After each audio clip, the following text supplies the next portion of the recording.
Plus, we live across the homie Corey CL Crockett page, man. Know it. We got people that's been tuning in. Plus, we done had about 5 or 6 callers that call in. We just ain't ready yet. It's the legend. Let's build, B. It's the legend. It's about him. All right? So we're going to build up on him first. That's what it is. So, legend. You say what he doing again.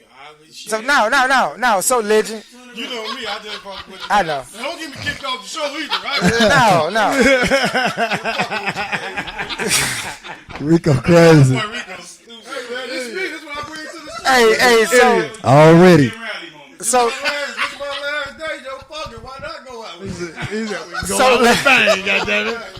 So, legend, man, you said you wanted to kick into Jatim Young's question. Yeah. And what was that? First of all, man, shout out to Agee, man. From the same neighborhood as me. He was on Jackson and Springfield. If and you I didn't was go like, to Gordon Tech, would your ass would have went to I Marshall? would have definitely House? for sure went to Marshall. Oh. I would have for sure went to Marshall. And I was 2 blocks. Like I stayed on Congress, and I walked to Springfield and walked down Springfield to go to Delano. And I always, every time I go down Springfield, Arthur House is right there. Marshall was this close. Luther Bedford told me to go to Marshall. Marshall was this close. Marshall was so close. Gordon Tech. Luther Bedford told me to go to Gordon Tech. But, blame Luther Bedford. I would have went to Marshall. Luther Bedford not told me to go to Gordon. But go ahead. But my question is, what was it like to play for Luther Bedford? Was he like a father figure to both you and Rico? What was that experience like playing for, Coach Williams, then playing for, the great legend Luther Bedford for that time y'all was at Marshall? That's crazy because that's really a 2-part question because everybody just don't play for Bedford. Like, everybody got their own little stories about him. But Williams groomed you to play for Bedford. You know what I'm saying? Like he was one of the great assistant coaches ever, dude. Al Williams. He groomed you to play for Bedford. Bedford was similar to Bobby Knight. He was similar to Bobby Knight. Some of them hard, yelling type coaches, general type coaches. This is our offense and stuff like that. If you was one of those type of players that type of language offended you, then you weren't gonna be able to play for Bedford. You was gonna sit on the bench, you was gonna come to practice, and you just weren't gonna play that much. Stick your lips out and shit. That's it. But if you was one of those is like can be coached hard. That's what we call them today. Can you be coached hard and not take it personally? He was one of them type of coaches. One of the greatest coaches I ever coached. Had the greatness to have him coach me. I wouldn't have got no scholarship. I got myself in school. Bedford didn't get me in Mental Area Junior College, as y'all saw in the film. You know what I'm saying? I played in 2 All-Star games, the City Suburban All-Star game and the West Side versus South Side All-Star game. A coach from a junior college saw me in that All-Star game, put in work, and said, yo, I want to invite you to my school. That's how that was filmed in the movie, just like that. But I got something to say about Bedford too. This how hard Bedford was, and I don't mean to bring this up because we got a house in the building. But this how hard he was though. We won the city championship game by 20 points. Right, by 20. We walked in the locker room, he cussed us the fuck out. Y'all for Cussed real? us out, yo. After a 20-point victory. Cussed us the fuck out. The first thing came off this stat sheet. All the shit you did wrong. Hey. Turnover. Hey, check it out. I like a coach like that, though. And we looking like. He ain't praising you for nothing. I like a coach like that. You got to earn everything at Marshall, man. And like I always say, I like coaches like that. Me personally, I think playing for him kind of took away from our basketball growth, but I think it made us better men. You know what I'm saying? It gave us that discipline. You know what I'm saying? Always don't accept mediocrity. No matter exactly. No matter what you do, you can do better. Or how hard things get. You know what I'm saying? So, and the reason I say it took away from our basketball growth because he wasn't the type of coach to. He was training y'all on a professional level. To pull up his players out. You know how some of them pimp out their players. Yeah, never wasn't doing that shit. Dude. I told you I had a story back in the day when Huggins came to our school when they was doing that shit at the stadium. Bedford stopped practice and asked that man to leave. Joe. Yes. Little do y'all know, he was teaching y'all real life, real professionalism. Yeah, exactly. You get what I'm saying? Don't get caught up into the hype, because y'all still got a job to complete at the end of the day. Yo, let me tell And you I would have loved coaching like that, and y'all got top grade A coaching right there. Hey, it's so funny to me when I watch Hoop Dreams sometime, because Mr. could have killed they film in one scene that he did. He said if Arthur Agee was going out there playing how they thought he was going to play, Arthur Agee wouldn't be at Marshall. Some type of arrangement would have been made. The kid would have been still at school. He's not making it how they thought he was going to make it on the basketball court, like a William Gates, They couldn't a exploit phenom you. freshman. So he's here at Marshall. They wasn't able to exploit Hey, you. and check this out. There's 30,000 dudes that And went check through that this out. store. I got a personal story. 30,000. I got a personal story about William Gates, because William Gates actually, you asked me what school I went to, Oak Park. Yo, William Gates actually came to be an assistant coach at Oak Park, and I actually got a personal story with William Gates. yo. So, Let me tell you something. it's a small world out here when you in the world. William of hooping, Gates man. was a phenom freshman. He was. I'm talking about, yo, they talking about like at that time, like the hype of a player. I'm talking about 8th grade, dog. I You hear me? I'm playing it. I'm playing it. Dude, I'm playing Before it. LeBron. Dude, I this see you, way Katrina. before LeBron. LeBron's still sucking on a bottle. This is Chicago history y'all getting right here. I'm playing real against- shit. Gates, 6th grade, 7th grade, 8th grade. I graduate from Manil. He graduated from Jenner. Uh-huh. This when the Hoop Dream people come and see me at Delano. Uh-huh. Shout out to I know William Gates. Shout out They to don't know I Delano. know William Gates though. Uh-huh. So when I go and see out to the camp with Earl Smith, that's why I see William Gates, and I'm like, what the hell you doing out here? He's like, they rooting me. I'm like, damn. Small world. So Pingator told the filmmakers, like, yo, I know you showed me the little skinny kid that you brought out here from the city, from the west side, Arthur Agee. Cool, yeah.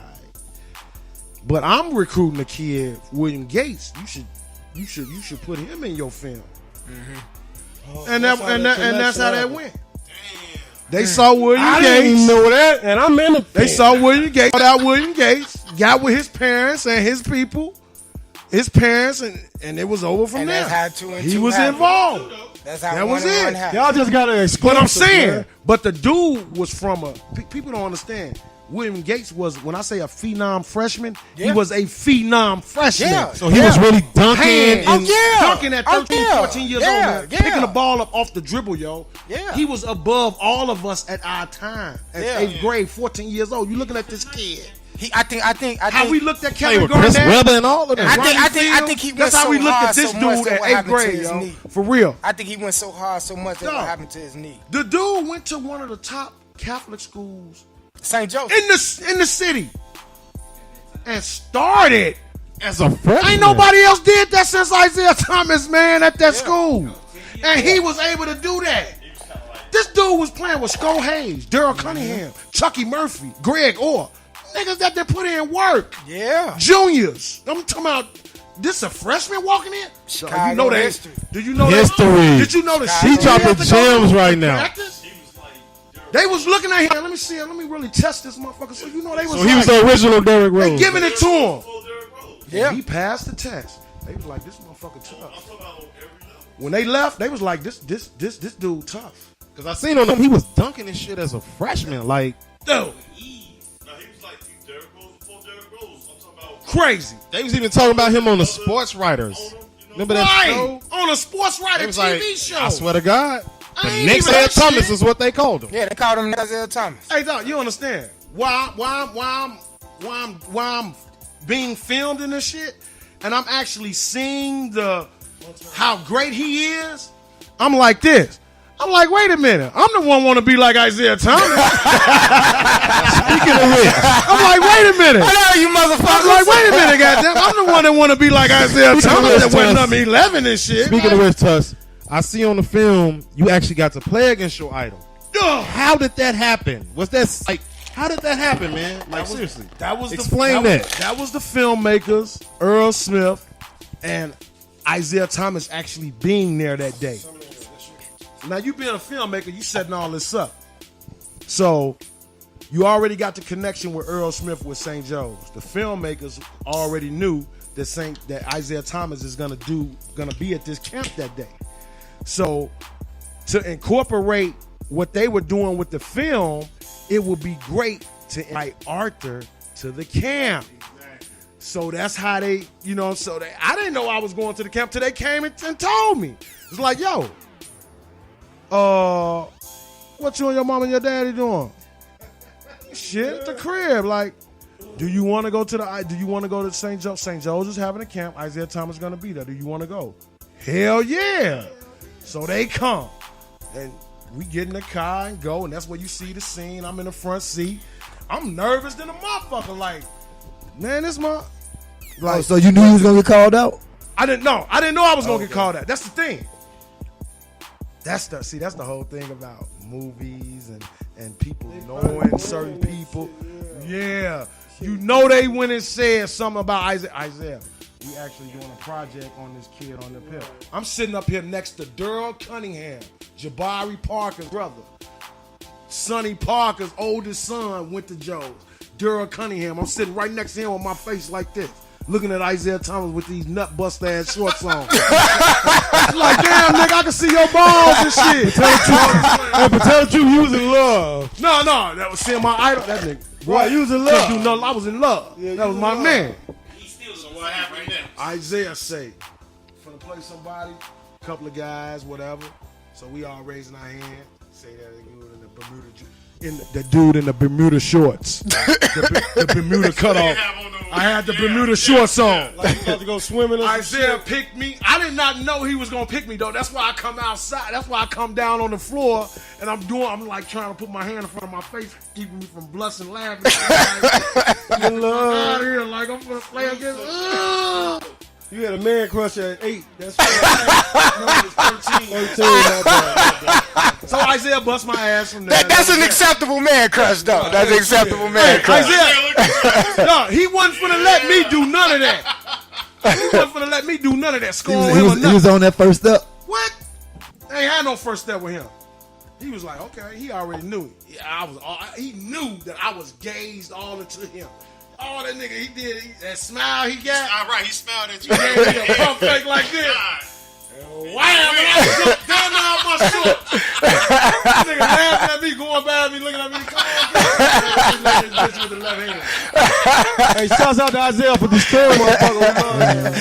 Hey, shout out to Isaiah for making the motherfucker level up. Hey, shout out to Isaiah. Isaiah got a nice little. That's real champagne. Chicago He got promoted. Yeah, what it's called? What it's called? I don't know. Isaiah still looks the same though. Yeah. Hey, but check it out, man. This is the Legends segment. This is the Legends Sunday, in the man. building. We kicking off the first show with the homie Arthur Agee. Man, he just been sharing the history. He just been sharing the knowledge. And if you don't know Hoop Dreams, you can go find the whole movie on YouTube, or you can purchase the movie. Y'all got C4L finest in the building. But at the same time, two of the finest the to book come out got more school, information than the movie do. With the Jameson. Man, go find. He got the J-Mo in his system. Give my And man hold a him ride. down. There We you go, watching Kansas State and UMBC. Take that You know, rag off. Take UMBC that just rag off the knocked out window, Right there. Virginia. Paper towel. We're gonna take a music break. Then we Oh, come you back. motherfucker, Then you we going come right back. here. We gon' yeah, look J-Mo. look at old teammates. Look at old teammates. Old teammates going at it down here. Going at it down here. Just like in practice. Arthur Agee and Big Rico. I got another question Rico too. on Hoop Dreams when he missed that motherfucking layup when I threw it to him? When I threw that motherfucking layup to him? He laid that motherfucking finger. Oh, mac and cheese, we got you on the hell. Did he freeze up? Did he freeze up? Hell yeah, he froze up. Hey, he froze up on that play. But he didn't freeze up when he picked that motherfucking half court. No, though. hold on. It's a different. Excuse Yeah, me. he is. Hold on. Let my big homie defend himself. Let my big homie defend himself. Freeze up and missed the layup. I missed the shot. But you motherfuckers ain't down here saying Rico for a layup.